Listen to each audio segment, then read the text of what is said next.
Al-Ikhwan Murid, Puan Jazimah binti Syamsuddin, penerokan dan kurikulum, barisan ketua bidang, penyelaras rumah, ketua-ketua guru rumah, guru-guru rumah, seterusnya anak-anak sesta yang berdekasi. Alhamdulillah, segala puji dan syukur kita panjatkan kehadirat Allah Subhanahu Wa Taala kerana dengan limpahnya serta izinnya sekali lagi kita telah mencapai kejayaan yang amat membanggakan apabila kita yang kita cintai ini sekali lagi dinobatkan sebagai anugerah asrama Lima Bintang buat 2 tahun berturut-turut.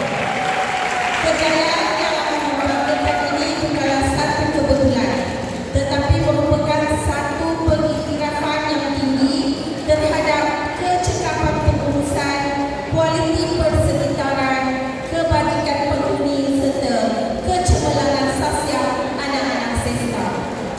Sebagai penutup, Bonda ingin merakamkan setinggi-tinggi penghargaan dan ucapan terima kasih kepada seluruh barisan guru, khususnya jawatankuasa pengurusan asrama, penyelaras sistem rumah, ketua-ketua guru rumah, para warden, bakti sistem rumah serta semua warga pendidik yang telah menunjukkan komitmen yang cemerlang dalam memastikan pengurusan asrama sentiasa berada pada tahap yang terbaik.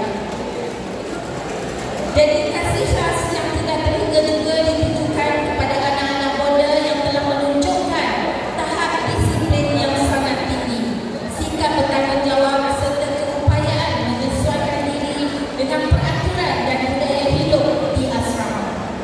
Sikap positif, kerjasama yang baik serta kesungguhan dalam menjaga kebersihan, keselamatan dan keharmonian asrama telah menjadi faktor utama yang menyumbang kepada kejayaan ini. Sesungguhnya anda telah membuktikan bahawa kehidupan berasrama mampu membentuk jati diri yang kukuh serta sasiah yang terpuji. Anak-anak yang berdikasihi, kejayaan meraih anugerah asrama Lima Bintang 2 tahun berturut-turut ini tidak seharusnya menjadikan kita alpa ataupun berpuas hati.